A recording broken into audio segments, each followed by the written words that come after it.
A street sign simply points out options. It doesn't get in the car and drive you there. When being helpful is self-indulgent. Many of us are drawn to the helping professions because we like to help people. It is satisfying to serve in this way and to see real changes as a result of this service. But it's easy to cross a line. Being helpful feels good when I remain in my own business as I serve. But if I cross over into the other person's business, it becomes stressful for both sides. This comes up when doing the work of Byron Katie with a partner.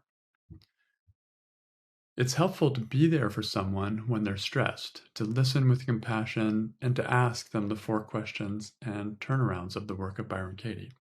In all of these actions, I stay in my own business, and it feels good and free on both sides. But if I start to do the work for my partner, or I try to get them to see what I'm seeing, I'm actually interfering, and it feels stressful. The work is meditation. By definition, meditation is something you do by yourself. It's an internal process of accessing the quieter parts of the mind and tapping into more of the wisdom and peace that resides there. Even if you do the work with a partner, it's still a solo process. The reason is that no one can access those quieter parts of yourself but you. And if someone has done similar work and tells you what they found, it's not a meditation for you. It's more like reading a book, getting external knowledge. It's not the same. Life is lived from the inside out. So after doing the work, when faced with a similar stressful situation, it doesn't matter how much book learning you've done on the subject. You will react based solely on your inner world, a world often beyond the conscious mind. To touch the inner world, I have to respect it. To shift this inner field of being and seeing, I have to approach it with respect. Manipulation doesn't work here. There has to be genuine listening, genuine asking, and lots of patience to let that inner wisdom come forth in a way that truly changes behavior. I can't rush it when doing my own work, and I certainly can't rush it for someone else. All I can do is keep holding on to the signpost. Have you checked over there? This is what the 4 questions and turnarounds of the work do. When someone, when you're facilitating someone, uh, the job is to keep inviting them to go there and explore within themselves. It's like, hey, have you looked over there? Have you checked in this area? Have you looked at this turnaround? That's what the work does. And this is respect. This is respectful because it's allowing the person to take that question and then use it to find what they find. And this allows for the possibility of firsthand discovery, not secondhand discovery, not book learning, but firsthand discovery. And that is truly being helpful. What is not helpful is that it's not helpful to kind of miss the point that meditation is the sole responsibility of the meditator.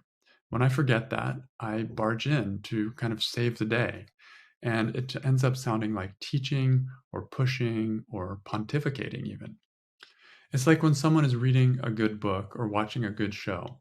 Do you want, uh, do they want you to come in and tell them the ending? No, that ruins it for them.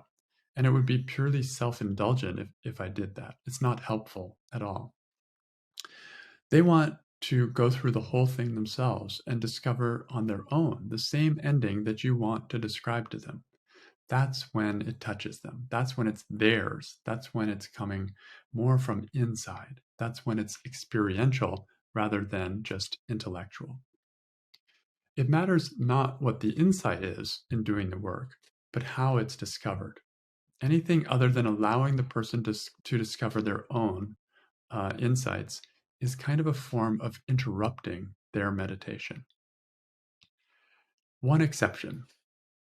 There are rare times when 2 minds are joined so closely and the trust is so high between the 2 that for all intents and purposes, it is functioning as one mind.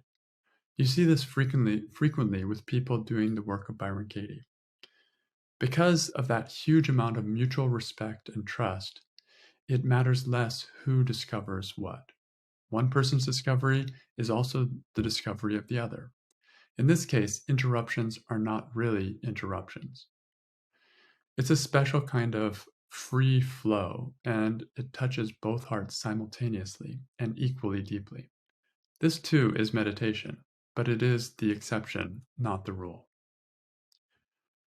Want to practice the art of spoken work? Join us for 2 weeks, join us for 2 days or a full weekend for a virtual retreat. And you'll get a chance to not only do the work for many times with a partner, but you'll also get a chance to discuss your experiences with the group and refine your ability to hold somebody in the work. And the better you're able to hold someone else in the work, the better you will be able to hold yourself in this meditative practice. So I'll end with a quote from Byron Katie. When someone is facilitating the work, giving the 4 questions, he's receiving at another level what I originally received in me. If he's really facilitating from a neutral position without any motive, then he's in the place where I am on the other side. It just gains in its freedom. It's in or out, unlimited.